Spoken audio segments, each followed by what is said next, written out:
नमस्कार, मी पंजाब डक. जळगाव जिल्हा, बुलढाणा जिल्हा, अकोला, अमरावती ह्यामध्ये महाराष्ट्राच्या बॉर्डर आणि मध्य प्रदेशची बॉर्डर. तर त्या बॉर्डरच्या जे तालुके आहेत त्या साईडनं मध्ये जळगाव, नंदुरबार, धुळे, चाळीसगाव ह्या पट्ट्यामध्ये काही ठिकाणी रिमझिम पाऊस सुरू होईल म्हणून हा अंदाज लक्षात यायचा. ते कमी दाबाचा पट्टा तिकडे जात असल्यामुळं महाराष्ट्रात मात्र काय होणार आहे, रात्रीच्याला काही काही ठिकाणी 10 मिनिटाचा, अर्ध्या तासात जोराचा पाऊस पडणार आहे म्हणून हा अंदाज लक्षात यायचा. हा पाऊस सगळीकडे नाही, पण राज्यामध्ये भाग बदलत विखुरलेल्या स्वरूपाचा काही भागातच पडणार आहे. त्याच्यामध्ये ते कोणत्या जिल्ह्यात असणार आहे? संभाजीनगर जिल्हा, जालना जिल्हा, बुलढाणा जिल्हा, अकोला जिल्हा, इकडं अमरावती, इकडं वाशिम, हिंगोली, त्याच्यानंतर परभणी, बीड,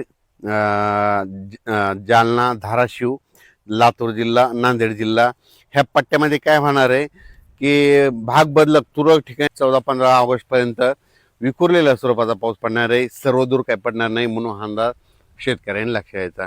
राज्यात परत आणि कोकणपट्टीपासून ते इकडं पालघरपर्यंत तिकडं मात्र सरी थोडा पाऊस सुरू राहील म्हणून हा अंदाज लक्षात येईल. पुण्याला देखील रिमझिम पाऊस सुरू होईल. नाशिककडे देखील सरी येतील म्हणून, पाळे येतील म्हणून ही अंदाज त्यांनी लक्षात यायचा. कोल्हापूरकडे देखील तसाच पाऊस राहील. पण राज्यात आता खूप काही मोठा पाऊस नाही. सोलापूर जिल्ह्यात देखील आज पाऊस पडेल, पण विखुरलेल्या स्वरूपाचाच भाग बदलतच पडणार आहे म्हणून हा अंदाज लक्षात यायचा. राज्यात मग चांगला पाऊस कधी पडणार आहे? राज्यात सांगायचं झालं तर मग मोठा पाऊस, विहिरीला पाणी येणारा पाऊस ह्या ऑगस्टमध्ये नाही, तर सप्टेंबर ऑक्टोबरमध्ये येणार आहे.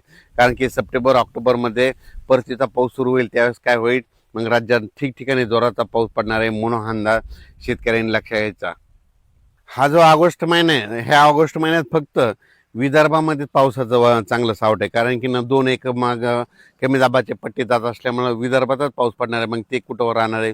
गोंदिया, भंडारा, त्याच्यानंतर नागपूर, अमरावती, अकोला, इकडं मोर्शी हे पट्टा असा म्हणजे मध्य प्रदेशकडे पाऊस जात असल्यामुळं त्या विदर्भाच्या त्या पट्ट्यामध्येच पाऊस पडणार आहे म्हणून हा अंदाज लक्षात आहे. पण राज्यात परत जे आणखीन ऑगस्टमध्ये जे पाऊस येणार आहे ते विदर्भातच पाऊस पडणार आहे. ते मात्र महाराष्ट्राच्या इकडल्या मराठवाड्याकडून पश्चिम महाराष्ट्राकडे कमी प्रमाण असणार आहे म्हणून हा अंदाज लक्षात यायचा. आणि सांगायचं झालं तर मग मोठा पाऊस फक्त सप्टेंबरमध्ये मात्र काय होणार आहे, 28 म्हणजे हे 28 ऑगस्ट आहे. 28 ऑगस्टच्या नंतर काय होणार, वातावरणात बदल होईल.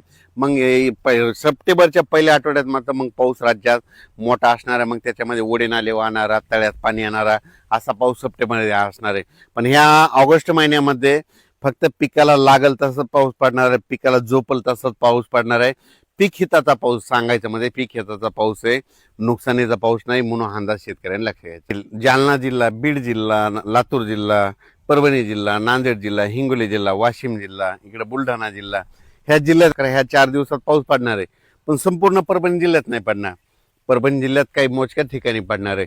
जालना जिल्ह्यात देखील मोजक्या ठिकाणी पडणार आहे. त्याच्यानंतर बीड जिल्ह्यात देखील मोजक्या ठिकाणी पडणार, लातूरमध्ये मोजक्या ठिकाणी, धाराशिव, सोलापूर तिकडे देखील मोजक्या ठिकाणी पडणार आहे. असा सर्व दूरचा पडणार नाही. नांदेडकडे तशीच परिस्थिती, मोजक्या ठिकाणी. हिंगोली जिल्ह्यात, वाशिम जिल्ह्यात, यवतमाळ जिल्ह्यात तिकडे देखील असा तुरळकच पडणार आहे, मोजक्या ठिकाणी पडणार आहे.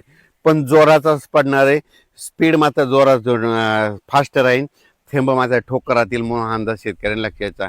चांगल्या पावसाचा अंदाज घ्यायचा असेल तर सप्टेंबरच्या पहिल्या आठवड्यात चांगला पाऊस येणार आहे म्हणून हा अंदाज सर्व शेतकऱ्यांना लक्षात घ्यायचा. सध्या जे पाऊस चालू आहे कोकणपट्टी, मुंबई, इगतपुरी हे पट्ट्यात पाऊस चालू आहे.